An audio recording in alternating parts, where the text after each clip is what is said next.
I went door knocking with Jamil, and he wouldn't stop. Even when the lights went out, it was very dark outside. He kept pounding on doors, pounding on doors. They said, Jamil, it's 9:45. You've got to stop knocking on doors. He said, just one more. Lights were out on this house. He bangs the door. The lights go on. Babies start screaming. Lady opens the door, and she says, you're in big trouble, sir. I've got triplets that you just woke up, and my husband is a world champion weightlifter. You wait right here. He just wants to come and have a word with you. And Jamil said, that won't be necessary. Just tell him that the local Liberal candidate dropped by to say hello. There was a lot of hope among those people in Durham for Jamil, for the future, but a lot of fear and concern about the present.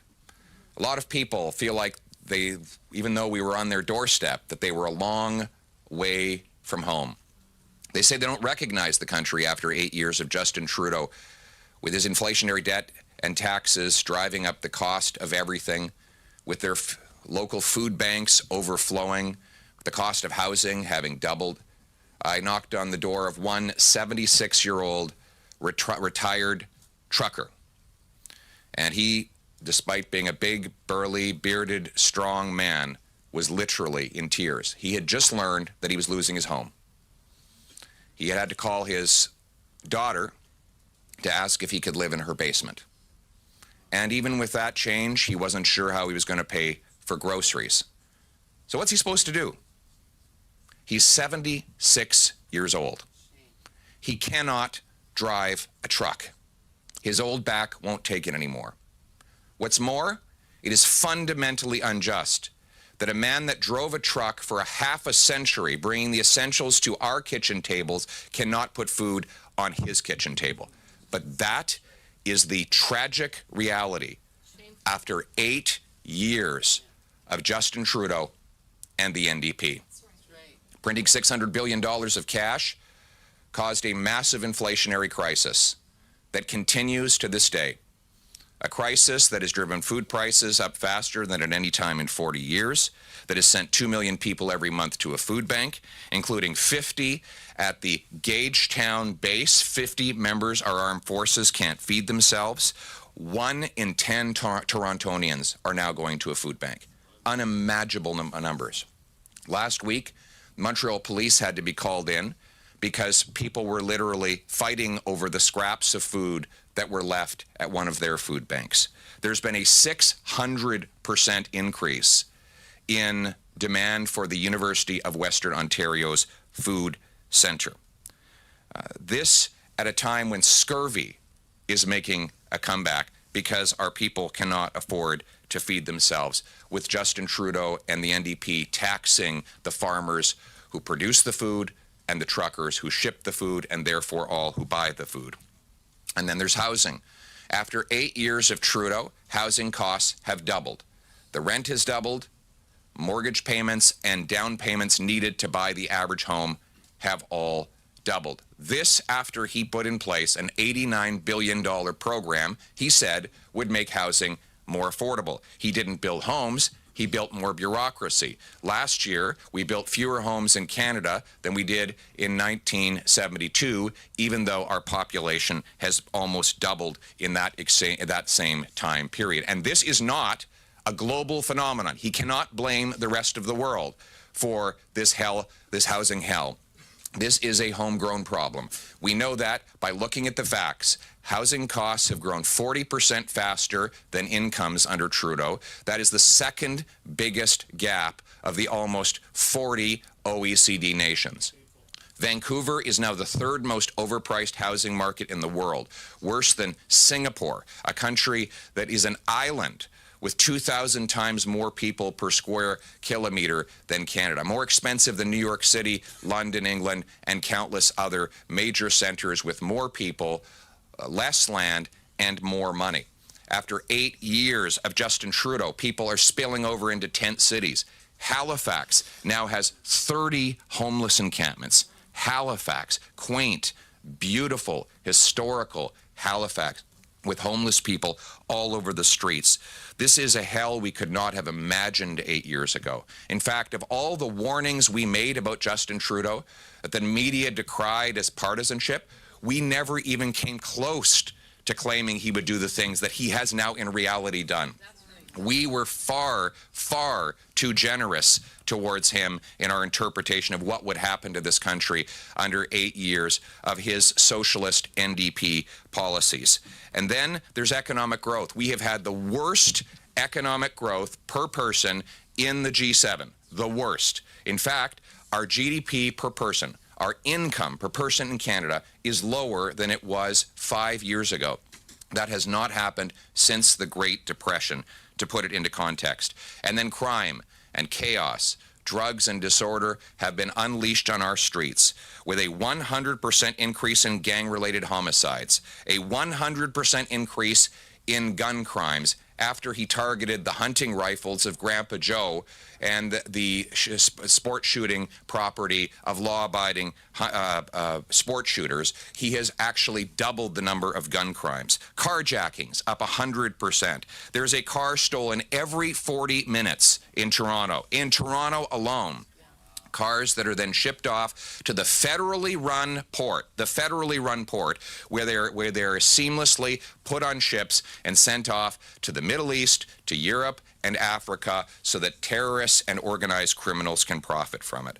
He makes these problems worse by wasting our money. $21 billion spent on consultants. That works out to $1,400 for every single family in Canada, all with the support of the NDP, taking money from working-class waitresses and unionized tradesmen to pay $2,000 or $3,000 a day consultants, taking from the have-nots to give to the have-yachts, and all with the support of the NDP along the way. And what is their solution now? In the midst of all this, have they finally admitted the damage they've done?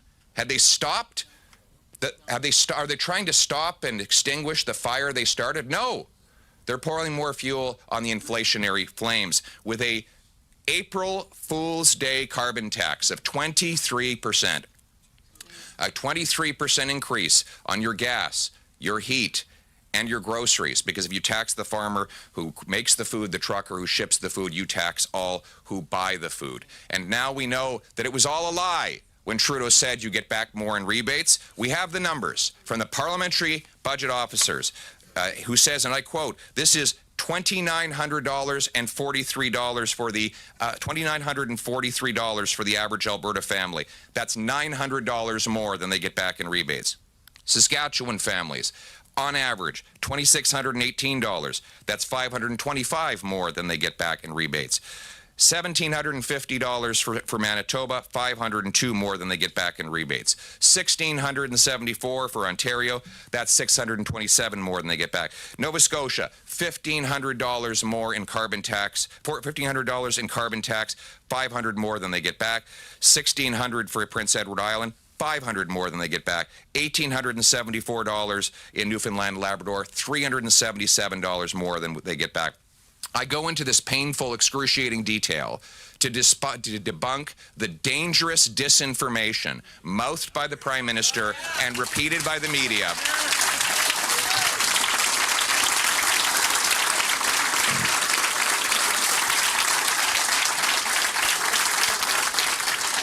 It is dangerous. You say you think I'm exaggerating by dangerous? You know what's dangerous? Malnutrition is dangerous. And when we have a government and state-controlled media who are telling people they're getting more than they're paying when exactly the opposite is true, that means people in food banks. That means hungry stomachs in our schools. That means people suffering that shouldn't be. And we need to call out and tell the truth. But we're not going to put up with it anymore. We as common sense conservatives are saying no to Trudeau's 23% April Fool's Day increase. We are saying spike the hike until we common sense conservatives can axe the tax. The good news is...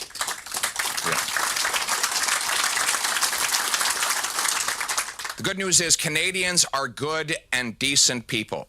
They do not have to live like this. They should not have to give up on the things that we all used to take for granted, like affordable food and homes, all for the ego and incompetence of one man. Life was not like this before Justin Trudeau. It will not be like this after he is gone. We're going to replace the hurt he has caused with the hope that Canadians need.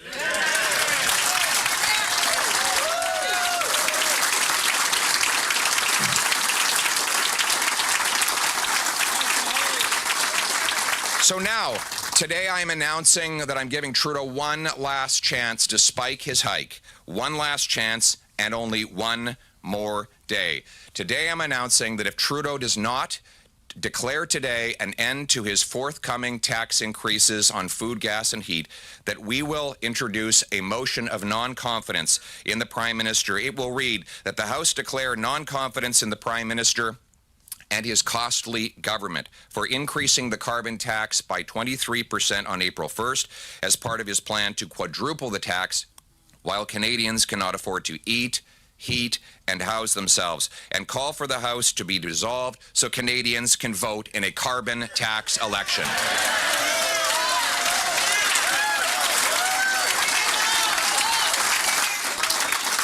And in that carbon tax election, there will be a very simple choice. On the one hand, you will have the carbon tax coalition of the NDP and Justin Trudeau, who take your money, punish your work, tax your food, double your housing costs, and unleash crime and chaos in your community, or common sense conservatives who will axe the tax, build the homes, fix the budget, and stop the crime.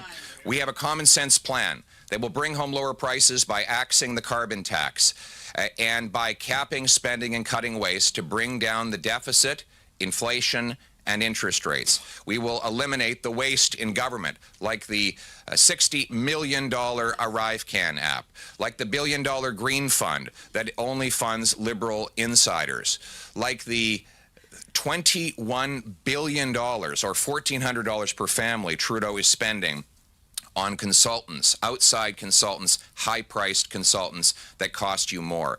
We will eliminate this waste, and we will bring home fiscal sanity to fix the budget. We will also build the homes. After 8 years of Trudeau, housing costs have doubled because we have the fewest homes per capita in the G7. Common sense conservatives will require cities permit 15% more home building as a condition of getting federal funds. Those that beat the target will get a bonus. Those that miss the target will pay a fine. That will mean that municipal bureaucracies get paid like realtors and builders. They get paid for the number of homes they build and sell. We want municipalities to get paid for the number of homes they permit.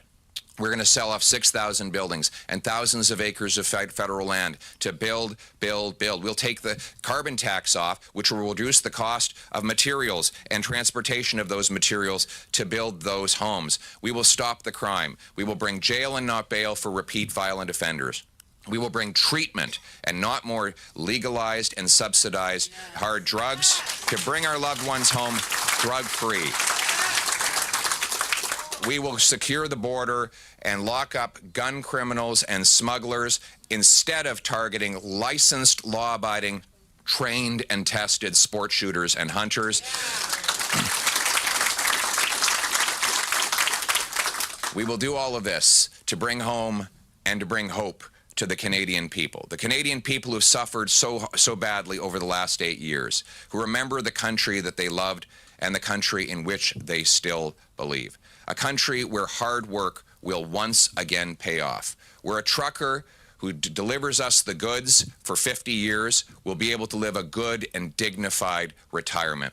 A country where young couples will be able to plan a new home in which they can have beautiful babies and raise a wonderful future for themselves and their families. A future where our kids can walk safely on the streets, where families do not need to peer out their window to see if their car has been stolen, or worse yet, leave their keys at the front door so that the thieves can simply take them as they please. A country that is proud of itself, proud of its history, proud of its heritage, and optimistic about its future. A country where the state is servant and not master, with small government and big citizens. A country that puts the common people first. The common sense of the common people united for our common home. Your home, my home, our home. Let's bring it home. Thank you. Maggie, what do you think?